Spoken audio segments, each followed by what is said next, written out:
কালকে আওয়ামী লীগ নিষিদ্ধ ঘোষণা করে দিল। পরশুদিন ডক্টর ইউনূস বিএনপি নিষিদ্ধ ঘোষণা করবেন না,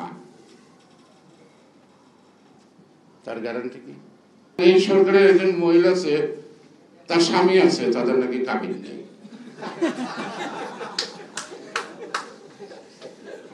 তাদের কাবিন নাই, মানে একসঙ্গে বাস করতে করতে স্বামী স্ত্রী হিসেবে সবাই চিনে। এটা পপুলার স্লোগান, আওয়ামী লীগ নিষিদ্ধ করতে হবে। জামাতে ইসলাম তো আওয়ামী লীগ নিষিদ্ধ করছে। জামাতে ইসলাম তো একটা নিষিদ্ধ রাজনীতি আওয়ামী লীগ করছে না। ন্যায় অন্যায়টা হলো পরের কথা, করছে তো নিষিদ্ধ। জামাতে ইসলাম তো এখনো নিবন্ধন ফেরত পাচ্ছেন না নাকি? কিন্তু আমার সরকার খুব গুরুত্ব দিচ্ছে জামাতে ইসলামকে, ওর নিবন্ধনের দরকার নাই। কারণ এই সরকারের একজন মহিলা আছে, তার স্বামী আছে, তাদের নাকি কাবিন নেই।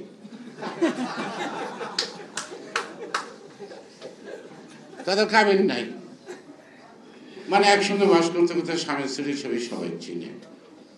যদি জিজ্ঞেস করা কাবিন আছে কিনা, দেখাইতে পারবে কিনা সন্দেহ আছে। তো সুতরাং আওয়ামী লীগ নিষিদ্ধ ঘোষণা করতে হবে, এটা জনগণের দাবি করতে হবে কেন? যদি হাসিনা নির্বাহী ক্ষমতার বলে জামাত ইসলাম নিষিদ্ধ ঘোষণা করতে পারে, তাহলে আপনি এই নাটকবাজি করে জনগণ চায় কেন? কি প্রয়োজন? কি বুঝাতে চান? কি বুঝাতে চান এটা আমাদেরকে বুঝতে হবে। আমি ব্যক্তিগতভাবে আপনাদের সাথে একমত বা দ্বিমত পোষণ করছি না। আমি রাজনৈতিক অভিজ্ঞতার আলোকে বলছি, কখনো কোনো রাজনৈতিক দল নিষিদ্ধ করার মধ্যে রাজনৈতিক সমস্যার সমাধান হয় না। সমাধান মানসিকতা। এই ফ্যাসিবাদীরা যেভাবে দেশ চালাইছে, আপনি যদি একটা ন্যায়ভিত্তিক সমাজ, রাষ্ট্র, বিচার বিভাগের স্বাধীনতাকে নিশ্চিত করতে পারেন, আইনের শাসনটাকে বলবৎ করতে পারেন, তাহলে কোন দল কখন নিষিদ্ধ হবে সেটা জনগণের মন্ত্রই লেখা হয়ে যাবে। এবং পাকিস্তান সৃষ্টির পিছনে মূল শক্তি মুসলিম লীগ। আজকে কি বাংলাদেশে খুঁজলে মুসলিম লীগ পাওয়া যায়? আছে নাকি? National Awami party, national Awami party Maulana Bhasani Awami লীগের চেয়েও সাংগঠনিকভাবে শক্তি ছিল। 70-এর নির্বাচনে মাওলানা ভাসানী বললেন ভোটের আগে ভাগ চাই। যেমন এখন নির্বাচন না, গণতন্ত্র না, আগে সংস্কার, তারপরে একই রকম কিন্তু প্রায় কাছাকাছি।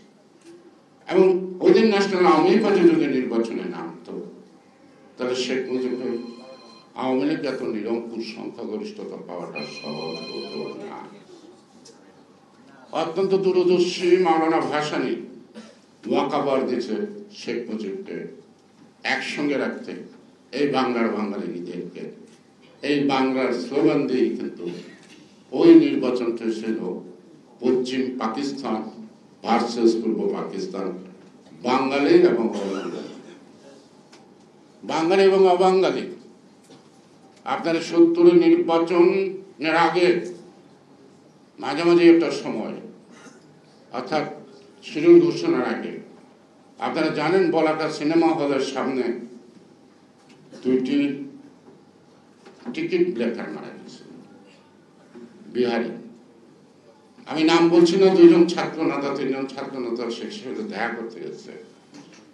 তারপরে তার মাথার মধ্যে হাত দেওয়া লাগে, এই তোরা বলে বড় দুর্ন হয়ে গেছে, এই বলাকা সিনেমা যেগুলো ব্ল্যাক মার্কেট, এখানে বিহারিগুলোকে চলতে আসছে না।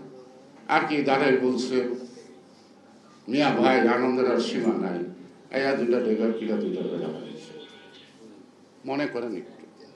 এবং সারা দেশে প্রত্যেকটা জায়গায়, খালিশপুর, শহীদপুর, ঢাকায় বিহারি বাঙালি একটা রায়ট হয়ে গেল।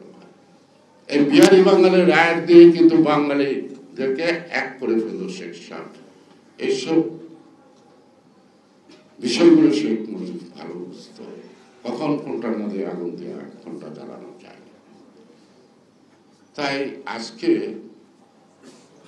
ইউনাইটেড পিপলস পার্টি বেশ বড় দল, ক্যাপ্টেন হালিম চৌধুরী, কাজী জাফর আহমদ আছে, নাই, এমন অনেক রাজনৈতিক দলে এক সময় জাসদ, এটা তো অনুবক্ষণ যন্ত্র দিয়ে আবার দেখতে হবে অনুপরমাণু কত টুকরা হয়েছে, এখানে একখানে জাসদ বলা যায় না। তো সুতরাং জনগণের আকাঙ্ক্ষা বিরোধী, জনগণের ইচ্ছার বিরোধী যে সকল রাজনৈতিক দলের কর্মকাণ্ড থাকে তারা একসময় এমনি বিলীন হয়ে যায়। আমরাও ছোটবেলায় যে সকল মাছ খেয়েছি বা অনেক কিছু দেখেছি এখন বাজারে গেলে করে পাওয়া যায় না, আমরা বলি বিলীন হয়ে গেছে। তো সুতরাং সরকার যদি, আমরা তো মনে করি যে আওয়ামী লীগ তো প্রয়োজন for the country, for the sovereignty, for the democracy. তো ডক্টর ইউনূস সাহেব যদি বিশ্বাস করেন যে আওয়ামী লীগ এটা প্রয়োজন গণতন্ত্রের জন্য, আওয়ামী লীগ এটা প্রয়োজন স্বাধীনতা সার্বভৌমত্বের জন্য, আওয়ামী লীগ যদি এই যে চুরি চামারি করার মধ্য দিয়ে দেশটাকে শেষ করে আজকে লুটপাটের শীর্ষ নারী শেখ হাসিনা করেন না, এটা নিয়ে আমার দ্বিধাবিভক্তি দরকার কি, করেন। এখন জামাত ইসলাম নিষিদ্ধ আছে, এখনো কিন্তু নিবন্ধিত হয় নাই। আমি আপনাদেরকে বোঝার জন্য বলছি, আমার সাথে একমত হওয়ার জন্য বলছি না। কালকে আওয়ামী লীগ নিষিদ্ধ ঘোষণা করে দিল, পরশুদিন ডক্টর ইউনূস বিএনপি নিষিদ্ধ ঘোষণা করবেন না, তার গ্যারান্টি কি? কি গ্যারান্টি? আপনারা বলেন নির্বাচন, খালি বিএনপি নির্বাচন করে মানে নির্বাচন তো আমরা 17 বছর যাবত চাই, 17 বছর তো অপরাধ করছি। যতদিন নির্বাচন না হয় এর চেয়ে বেশি অপরাধ করতে হলো আমরা প্রস্তুত আছি। আমরা জনগণের ভোটের মাধ্যমে জনগণের মালিকানা জনগণের হাতে দিতে চাই। জনগণ সিদ্ধান্ত নেব কাকে রাখবে, কাকে ফেলবে, কাকে দলে রাখবে, কাকে রাখবে না।